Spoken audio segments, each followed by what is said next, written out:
और नेट पर सर्च करते थे, वो पेनलेस सुसाइड सर्च करते थे। नॉन कॉपरेशन का सवाल ही नहीं उठता। लीगली हम एग्जामिन कर रहे हैं कि जुरिस्डिक्शन उनका बनता है कि नहीं बनता। हम उसके हिसाब से जो भी हमारे पास करेक्ट लीगल, मैंने कहा कि मेरी जानकारी के हिसाब से तो जुरिस्डिक्शन हमारी बनती है। अगर उनके पास कोई जुरिस्डिक्शन के बारे में कोई विशेष अधिकार है तो हमको बताया जाए। हम नॉन कॉपरेट नहीं कर रहे हैं, हम लीगल कार्रवाई कर रहे हैं, प्रोफेशनल इन्वेस्टिगेशन कर रहे हैं। There is no question of non cooperation. Bihar police कह रही है रिया चक्रवर्ती जो है वो फरार है। मुंबई पुलिस के बारे क्या जानकारी सर, क्या फरार है रिया चक्रवर्ती? हमने अपने इन्वेस्टिगेशन में जो 56 लोगों को एग्जामिन किया है उसमें रिया चक्रवर्ती की स्टेटमेंट 2 बार ली गई है, 4-5 बार उनको पुलिस स्टेशन बुलाया गया है। एंड अवश्य हर एंगल से तपास इसमें की जा रही है एंड आगे भी हमारा इन्वेस्टिगेशन चलता रहेगा। रिया फरार है सर? मैं ये किस आधार पर कह सकता हूँ? दिशा सालियन की जो सुसाइड का केस है वो 8 और 9 जून की रात का है।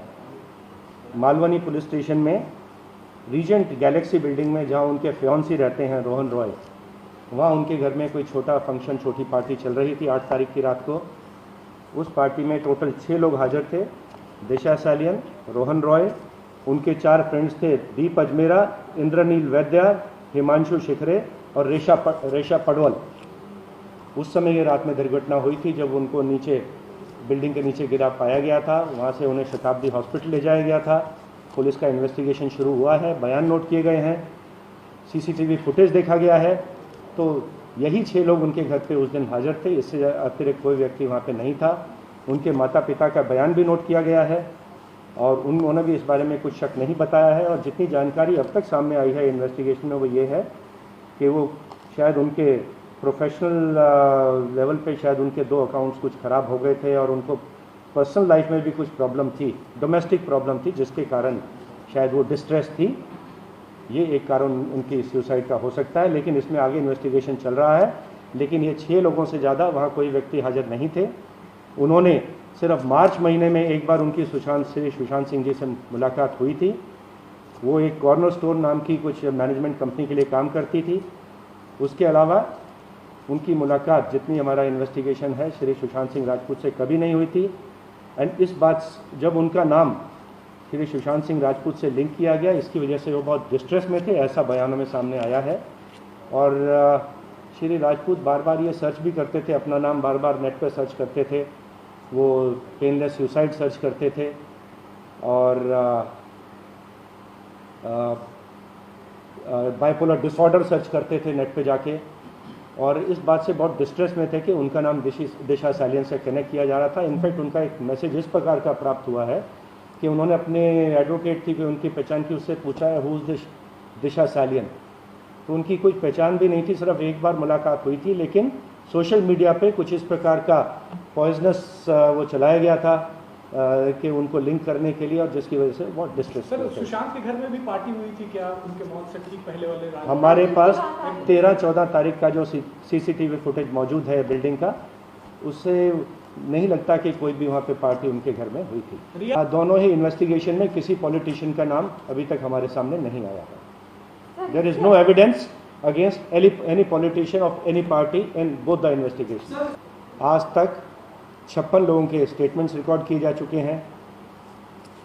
जितने भी इसमें एंगल लोगों ने रिपोर्ट किए, हमारे सामने आए, हर एंगल को इसमें इन्वेस्टिगेट किया गया है। चाहे वो प्रोफेशनल राइवलरी का एंगल था, फाइनेंशियल ट्रांजैक्शंस का एंगल था, हेल्थ रिलेटेड एंगल था, सभी एंगल से इन्वेस्टिगेशन बांद्रा पुलिस स्टेशन कर रहा है। हमारे डीसीपी उसे पर्सनली सुपरवाइज कर रहे हैं और ये अभी भी ऑनगोइंग इन्वेस्टिगेशन है, आगे का इन्वेस्टिगेशन इसमें चल रहा है। कृष्ण कुमार सिंह और उनकी 3 बहनों का, मीतू सिंह, नीतू सिंह एंड करिश्मा, एंड उनके ब्रदर इन लॉ का स्टेटमेंट 16 तारीख को रिकॉर्ड किया गया था।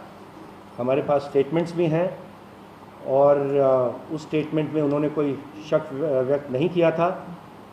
ये सभी स्टेटमेंट्स उनके जो ब्रदर इन लॉ पुलिस में है श्री ओपी सिंह, उनकी प्रेजेंस में रिकॉर्ड किए गए थे।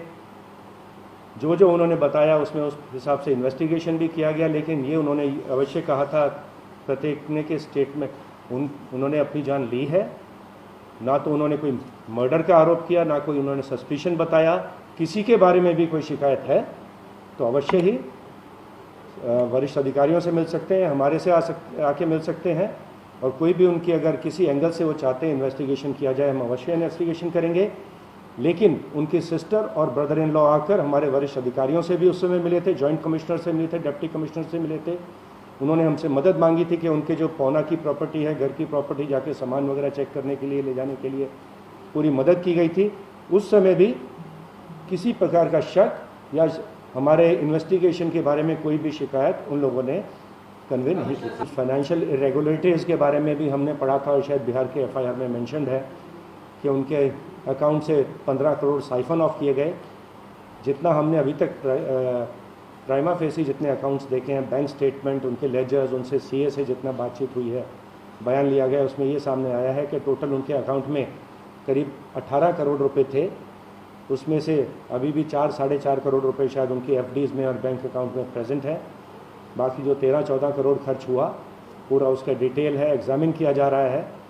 लेकिन जितना अभी तक दिखाई दे रहा है उसमें से डायरेक्टली एक भी पैसा शायद रिया चक्रवर्ती के अकाउंट में अभी तक ट्रांसफ़र नहीं हुआ है। बट हम डिटेल में एग्जामिन कर रहे हैं।